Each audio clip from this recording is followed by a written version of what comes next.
हल्की धुंध में लिपटे घने जंगलों के बीच सूरज की पहली किरणें एक शांत आश्रम के प्रांगण में धीरे धीरे उतरती हैं। चारों ओर पक्षियों की मधुर चहचहाहट गूंज रही है। इसी शांति के बीच एक युवा बालक आपस्तंभ गहरी ध्यान मुद्रा में बैठा है। उसकी आंखें बंद हैं, लेकिन उसके माथे पर खिंची गहरी लकीरें उसकी अटूट जिज्ञासा और सत्य को खोजने की तड़प को साफ बयां कर रही हैं। गुरुकुल की दिनचर्या अत्यंत कठोर है। दिन भर के कठिन अध्ययन के बाद अन्य सभी शिष्य थककर गहरी नींद में सो जाते हैं, लेकिन आपस्तंभ की कुटिया का दीपक देर रात तक जलता रहता है। वह केवल रटना नहीं चाहता, वह समझना चाहता है।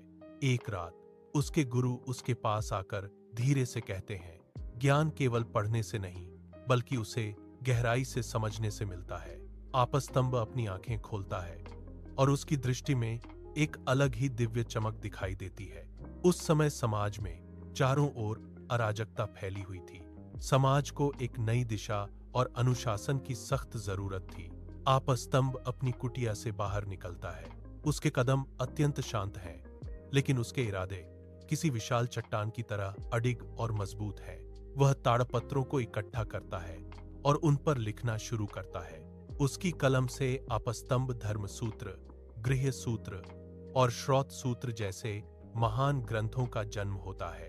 ये केवल कोरे शब्द या ग्रंथ नहीं थे, बल्कि समाज को एक व्यवस्थित दिशा देने वाले कड़े नियम और सिद्धांत थे। वह घंटों तक बैठकर समाज के कल्याण के लिए इन सूत्रों को गढ़ता रहा। उसकी एकाग्रता इतनी गहरी थी कि उसे समय का भान ही नहीं रहा।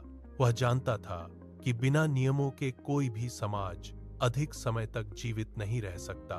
इसलिए उसने अपना जीवन इन सिद्धांतों को समर्पित कर दिया। एक सुबह आश्रम में अचानक बड़ी हलचल मच जाती है। एक विशाल और अत्यंत पवित्र यज्ञ की तैयारी चल रही है, लेकिन यज्ञ वेदी का निर्माण एक बहुत बड़ी चुनौती बनकर सामने आया है। वेदी का आकार और माप बिल्कुल सटीक होना चाहिए, क्योंकि 1 इंच की भी मामूली चूक पूरे यज्ञ की पवित्रता और फल को भंग कर सकती है। सभी शिष्य घबराकर आपस्तंभ के पास दौड़ते हुए आते हैं और पूछते हैं, गुरुजी, अगर वेदी का माप गलत हुआ तो क्या होगा? आपस्तंभ मंद मुस्कान के साथ एक लकड़ी उठाते हैं और सूखी जमीन पर एक त्रिभुज खींचते हैं। वह शांत स्वर में कहते हैं, गणित ही वह एकमात्र भाषा है जो परम सत्य को एक सटीक आकार देती है। वह जमीन पर लकीरें खींचकर शिष्यों को समझाते हैं